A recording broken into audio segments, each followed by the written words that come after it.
Assalamualaikum warahmatullahi wabarakatuh.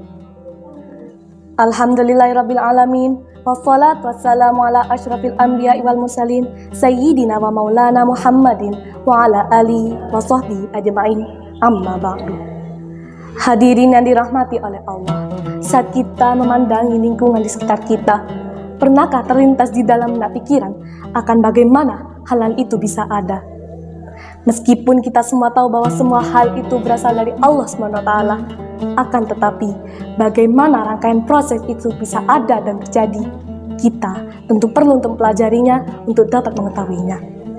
Kenapa perlu? Karena sesungguhnya belajar itu hukumnya memang wajib dilakukan oleh setiap orang, sebagaimana yang disebutkan dalam suatu dalil di dalam Al-Quran. A'udzu billahi minasyaitonir rajim. Bismillahirrahmanirrahim. Ya ma'syaral jinni wal insi istata'tum ata'khudhu min aqtaris samawati wal ardi fanfudhu la tanfudhuna illa bisultan. Wahai para golongan jin dan manusia, jika kamu sanggup untuk menembus melintasi penjuru langit dan bumi, maka tembuslah. Kamu tidak akan mampu menembusnya kecuali dengan kekuatan dari Allah. Dari dalil ayat tersebut disebutkan bahwasanya selagi kita, golongan jin dan manusia, memiliki kesanggupan untuk menembus penjuru langit dan bumi, maka hukumnya wajib bagi kita untuk menembusnya.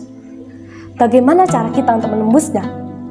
Kita sebagai manusia mungkin memang berdiam di dalam tubuh yang begitu rapuh. Akan tetapi itu tidak berarti bahwa tidak ada bagian dari kita yang dapat melakukannya.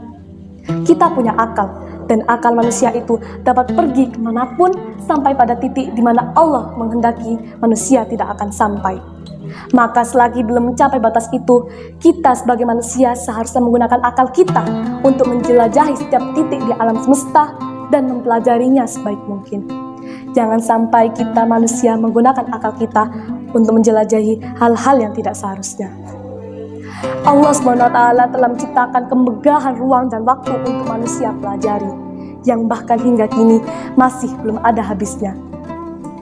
Maka sekalipun kita muak dengan pembelajaran, atau bahkan kita tidak terikat lagi dengan kegiatan pembelajaran, jangan sampai kita berhenti untuk belajar.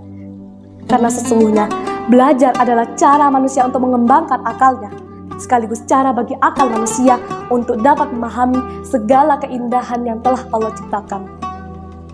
Dan sesungguhnya tujuan akhir dari semua itu ialah kita sebagai manusia menyadari bahwa betapa kecilnya kita ini di antara semua hal yang telah Allah ciptakan. Lihat saja keanggunan alam di sekitar kita dan bagaimana hukum-hukumnya bekerja. Mampukah kita sebagai manusia menciptakan atau bahkan mengendalikannya sebagaimana yang sekarang ini? Maka dengan inilah kita sebagai manusia, ketika kita mempelajari objek-objek alam dan hukum-hukumnya, seharusnya itu membuat kita menjadi semakin merendah kepada Allah SWT. Ketika kita mempelajari objek-objek di alam beserta hukum-hukumnya, seharusnya itu membuat kita menjadi semakin merendah kepada Allah SWT, atau dalam kata lain, tawadhu. Dan dengan sifat tawadhu inilah seharusnya kita menjadi lebih bersyukur kepada Allah SWT, dan dengan bersyukur secara perlahan kita akan menjadi lebih dekat dengan Tuhan kita. Jadi kesimpulan yang bisa didapat dari semua ini adalah wajib hukumnya bagi kita untuk mempelajari setiap hal yang Allah ciptakan, karena sesungguhnya semua itu menunjukkan bahwa betapa besarnya kuasa Allah terhadap setiap hal yang ada. Dan dengan mengetahui hal itu, kita seharusnya menjadi semakin merendah pada Allah, menjadi lebih bersyukur, dan semakin berserah kepadanya. Demikianlah yang bisa saya sampaikan. Mohon maaf apabila ada salah kata yang tidak mengenakan di hati. Semoga kita bisa mengambil manfaat dari semua ini. Wabillahi taufiq wal hidayah. Wassalamualaikum warahmatullahi wabarakatuh.